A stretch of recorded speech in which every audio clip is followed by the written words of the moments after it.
Tidak ada suatu hari di mana amal saleh lebih dicintai oleh Allah Subhanahu wa taala daripada 10 awal bulan Dzulhijjah.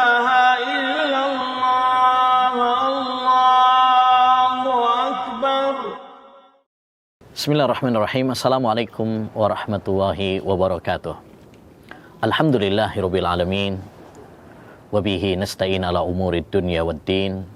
Wassalatu wassalamu ala asyrafil anbiya'i wal mursalin nabiyyina Muhammad wa ala alihi wa sahbihi ajma'in, amma ba'd.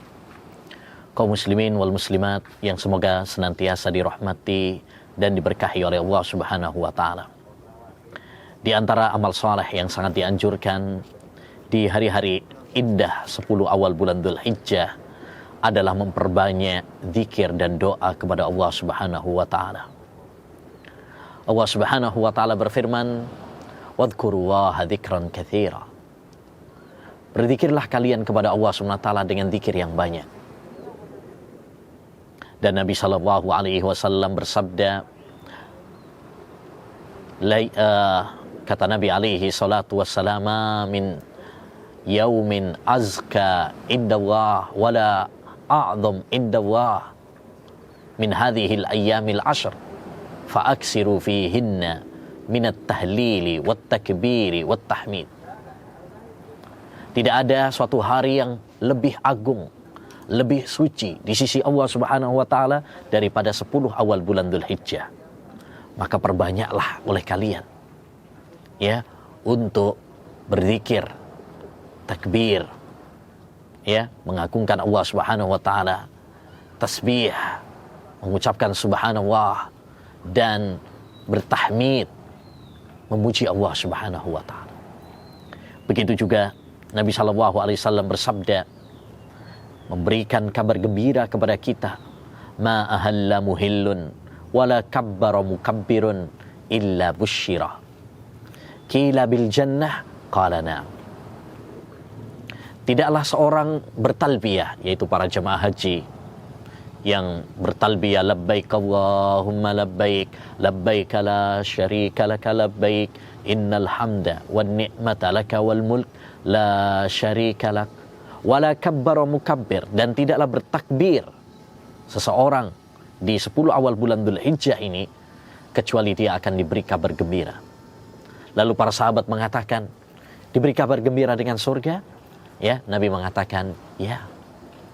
Maka hendaknya bagi kita, ma'asyiral muslimin, untuk banyak berzikir kepada Allah Subhanahu wa taala, ya, untuk bertakbir, bertahmid, bertasbih, ya, di hari-hari yang mulia ini.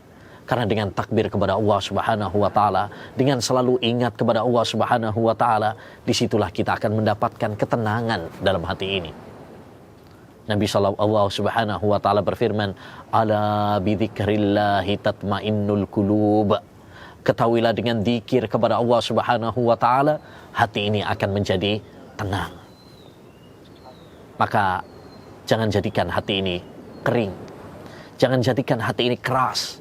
Jangan jadikan hati kita membeku karena kita tidak pernah berzikir kepada Allah Subhanahu wa taala.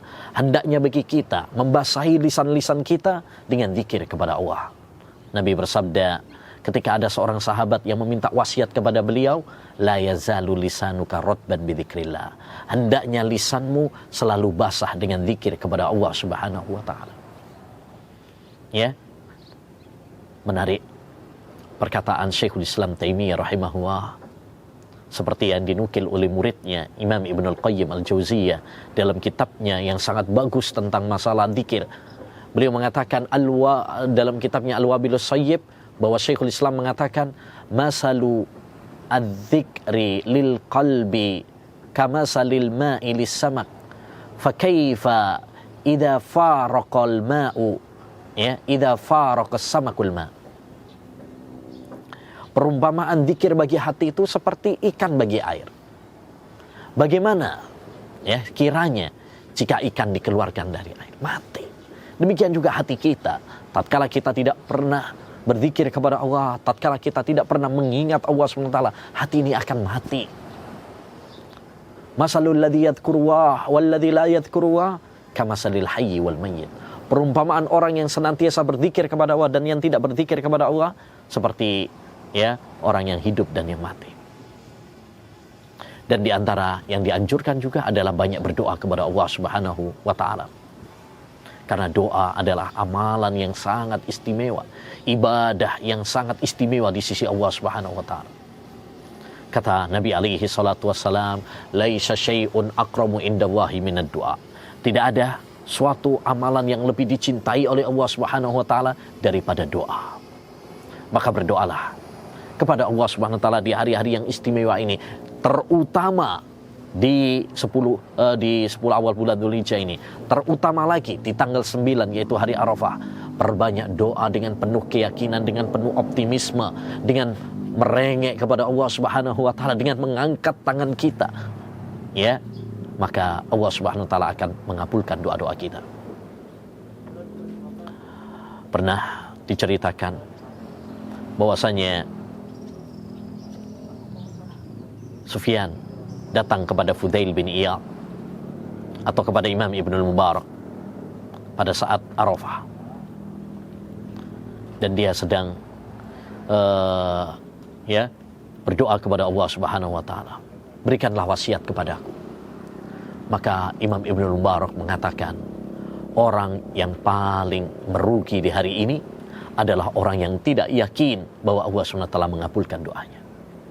Maka hendaknya bagi kita berdoa dengan penuh optimisme. Lebih-lebih saya mengajak kepada semuanya, ayo kita perbanyak istighfar, perbanyak zikir, perbanyak doa, ya, agar Allah Subhanahu wa taala mengangkat wabah ini dari kita. Kita harus bersatu ya dengan doa-doa kita. Kita harus terus mengetuk pintu Allah Subhanahu wa taala. Kita harus betul-betul merengek kepada Allah Subhanahu wa taala. Ya, kata Nabi alaihi salatu wassalam, ad-du'a yanfa mimma nazal wa mimma lam yanzil. Fa alaikum ibadallahi bid-du'a.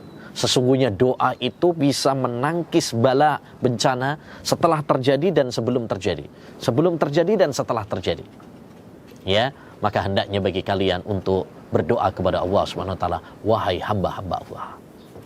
Mari ya, kita semuanya perbanyak zikir, doa, bersolawat, membaca Al-Quran di hari-hari istimewa ini. Semoga Allah Subhanahu wa taala mengabulkan doa-doa kita semuanya. Wassallallahu wasallam ala nabiyina Muhammad wa ala alihi wa sahbihi ajmain. Assalamualaikum warahmatullahi wabarakatuh.